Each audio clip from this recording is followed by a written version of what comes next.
Well, folks, if your time is in sync with mine, it's 11 o'clock, and you should know that we are continuing with a 10 minutes in your life, giving you info in the world of entertainment. It's Showbiz Now.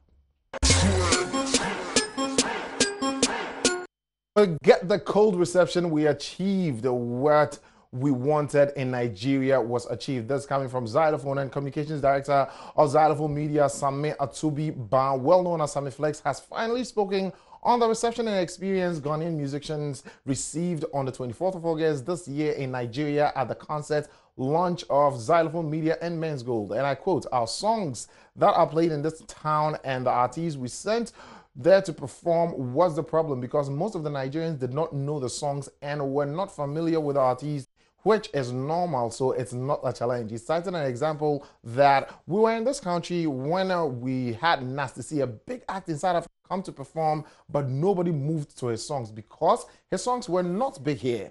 Well, this has also happened before, often, and to foreign artists, so I won't say it's a challenge. He had it. Well, the head of the communications at the entertainment firm revealed that the concert was not purposely to challenge the Nigerian artists in the country, but it was to advertise the Xylophone Media and Men's Gold brand to the people in the country. He further noted that after several analogies, he can say that Xylophone Media artists not being noticed are acceptable because it will succor them to maneuver their next plan the next time.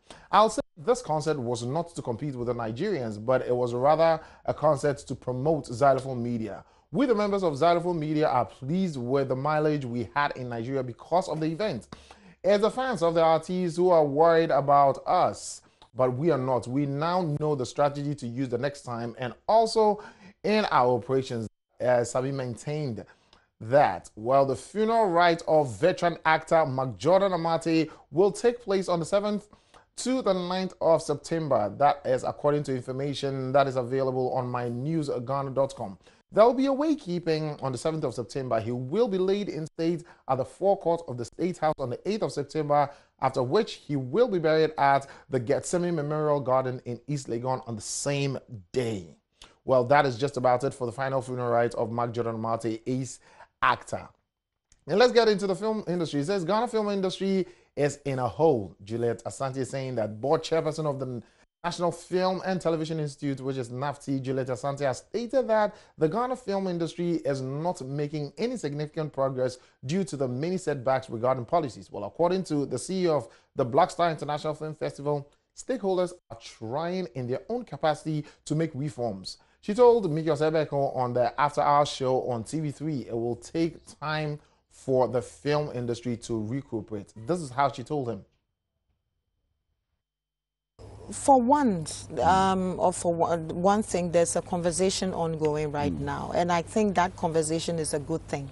So I like to focus on the positive and the way forward. Okay. You know, many times, and this show is just not enough to go around or to go on and on about what went wrong. We all know that something went wrong. At least that is not in contention.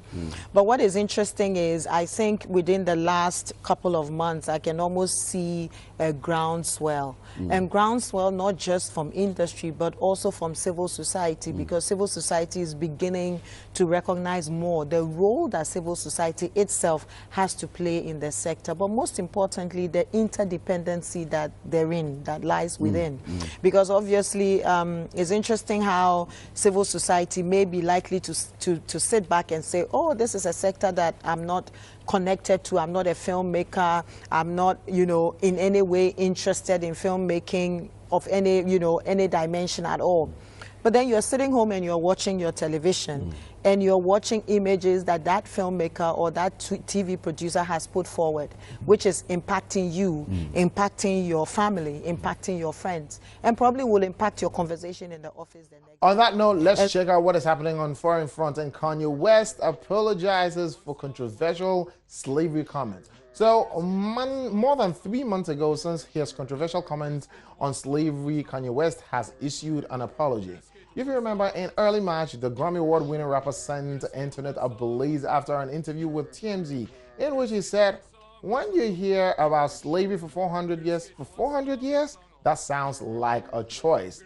Well, the comment immediately sparked headlines elsewhere and incited a lot of backlash from both colleagues and fans, publicly voicing out their criticisms on the star's outlook.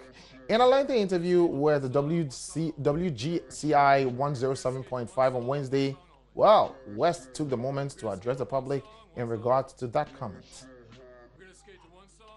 One thing is, like, I don't know if I properly apologize for how that slave comment made people feel. So I want to take this moment right now to say that I'm sorry for hurting.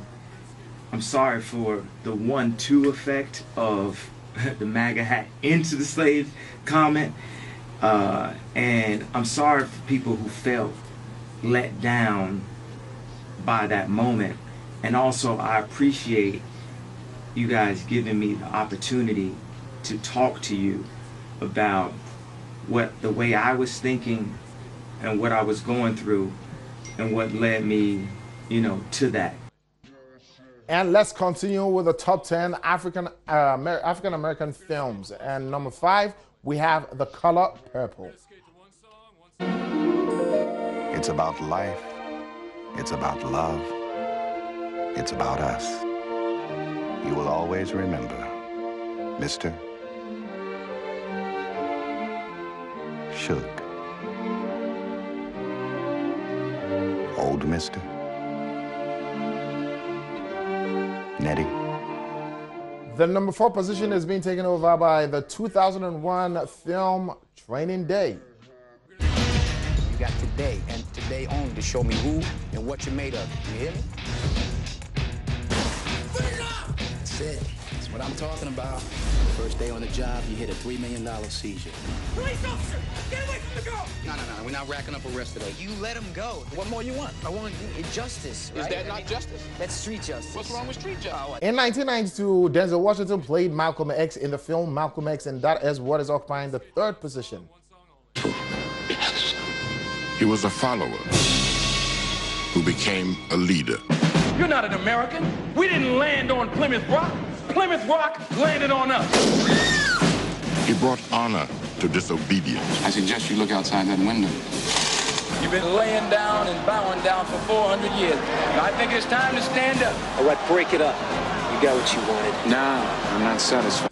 In 1998, Eddie Murphy, Arsenio Hall, and James L. Jones starred in the movie Coming to America. And at number 2 spot, that is what is occupying that position. I want a woman that's going to arouse my intellect as well as my loins. Where will you find such a woman? In America. So he traveled across the sea to the land of opportunity, which is where the fairy tale ends and our story begins. Behold, Simi, life, real life, a thing that we have been denied for far too long. The 1991 film Boys in the Hood tops the charts for today.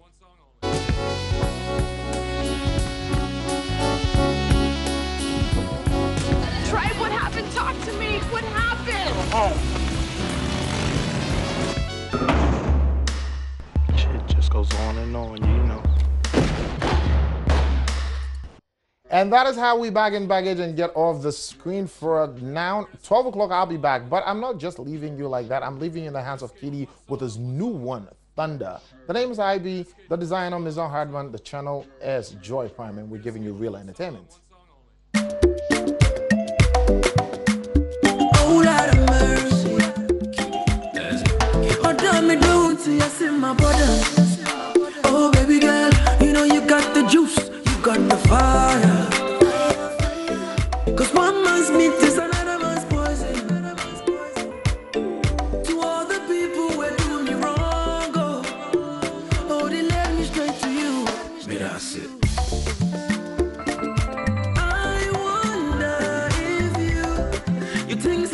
Leave you.